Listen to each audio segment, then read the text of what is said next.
Wobbling Down the Boardwalk, a diphenhydramine experience report by Janaeity. Dose, 600 milligrams, taken orally. I'm writing this so people won't have to go through what I did with the over-the-counter allergy medicine called Benadryl. Before you even think about swallowing a whole box of these, try listening to what it did to me. Well, it started out with me and my friend being bored, and generally being bored with him leads to taking drugs. So we go to CVS and buy a box of 48, 24 for the each of us.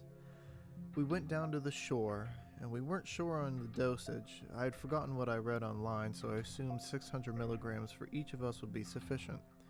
Well, I was wrong. It was more than sufficient. It was horrifying. So we opened them in my car and downed them all with some water.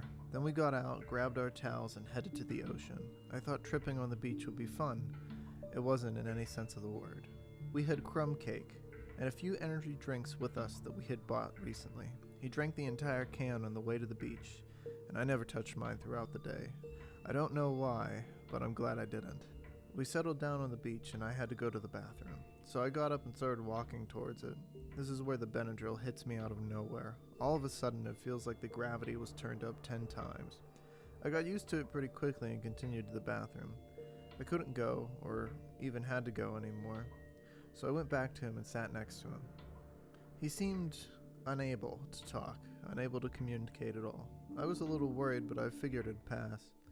He taps me and tries to ask me where the bathroom is. I try to respond, but I can't really talk. I just pointed to it. He started to get up, but then collapsed and started throwing up on his towel. This is where I start to get worried. I just sit there and watch helplessly, getting more and more upset the more he throws up, almost to the point of tears. I couldn't move without getting extremely nauseous. Despite that, I tried my best to make it to the water. I get there and the feeling of nausea is too much for me to even stand, so I go back to the towels. I found him in the same position, huddled over with his arms over his head and a pool of vomit right below his head. I just stared, with such a mix of feelings that it was almost like I felt nothing. He was hyperventilating in random spurts, which also made things a lot worse for me. He told me to call the ambulance, but I had the feeling that it wasn't quite that bad, and later on he thanked me for not calling them. I looked down at my legs and started to remember all the experiences I had read online about people seeing spiders and worms on their skin when they're on this, and I think to myself, why now? Sure enough, I saw the spiders crawling all over me. Hundreds of little transparent spiders about the size of a pencil tip. Sometimes they'd make patterns, and usually when I couldn't see them, I could feel them on my back, under my arms. I kept telling myself to calm down because I was freaking out. I looked up at the clear blue sky and took it all in, and I decided to try to go to the water again. Same thing happened. I get there, I turn around because of the nausea. This time when I was coming back, some random lady asks me if I'm having a good time. I'm unsure if that was a hallucination or not because I never actually saw her, but I had the feeling she was sitting on a towel in front of me. I just bit my lip because I was still having a hard time creating sentences. Well, I started walking away to my own towel and she just starts flipping out, screaming something like, "Oh, that's a nice response," and going on, but I didn't catch the rest of it. I get back to the towel and my friend is still in that same position. By now it's been like 45 minutes since we dosed, and he tries to go to the bathroom again. I go down to the water again another 5 or 6 times, and each time when I get back and sit on the towel, I see and feel the spiders.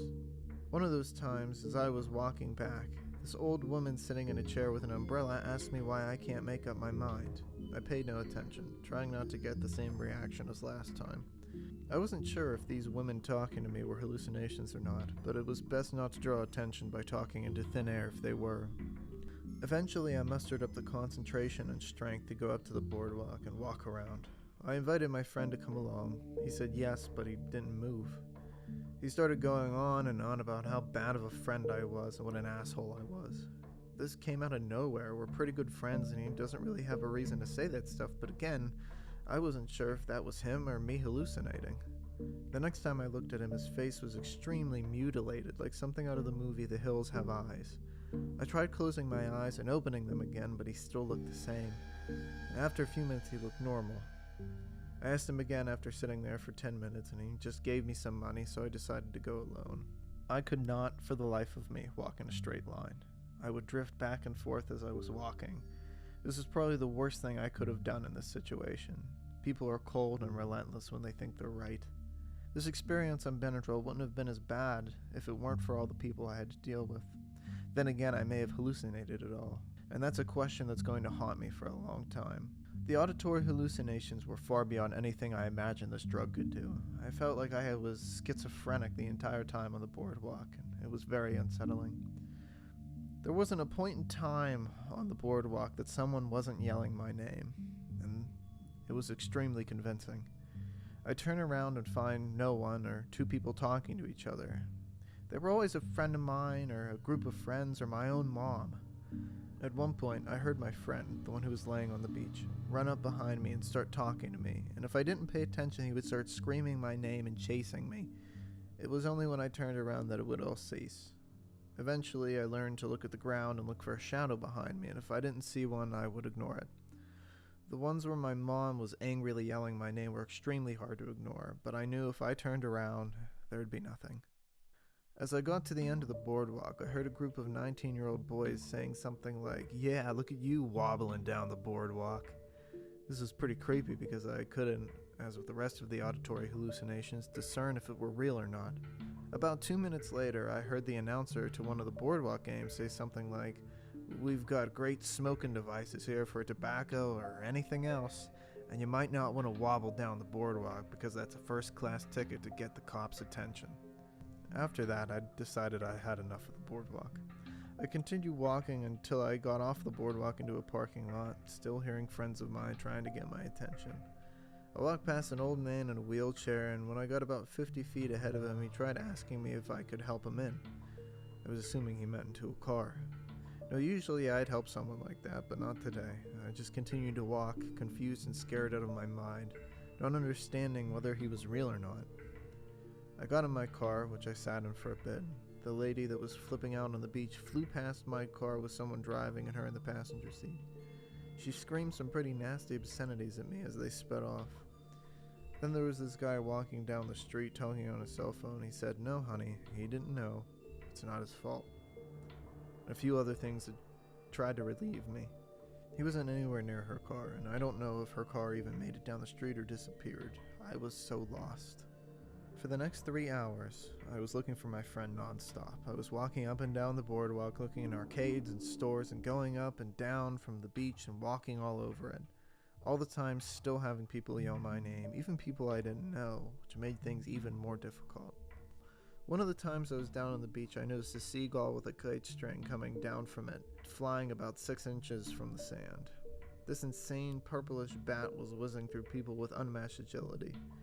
It took me a bit to understand that that was the seagull's kite, which makes absolutely no sense. Eventually, the beach emptied down to 50 or 60 people, which made my friend easy to spot. I walked up to him, unsure if he would disappear before I got to him. I sat next to his head, and he was looking into infinity. He was just staring straight across the beach. We talked a little, not much though. I got him up, and we walked back to my car talking of our experience and bits of other random things. We got to my car, and that's pretty much the end of all the hallucinations, although while in the car I did see spiders a bit more. I saw that old man 3 more times throughout the night though, making him yet another thing I'm unsure of. This experience scarred me a bit, and I do not ever want to go back to Seaside Heights. Unfortunately, it turns out we're going there in 3 weeks. This has also made me want to completely stop using drugs. I know that won't happen, but from now on, the only over-the-counter drug I will ever use will be DXM.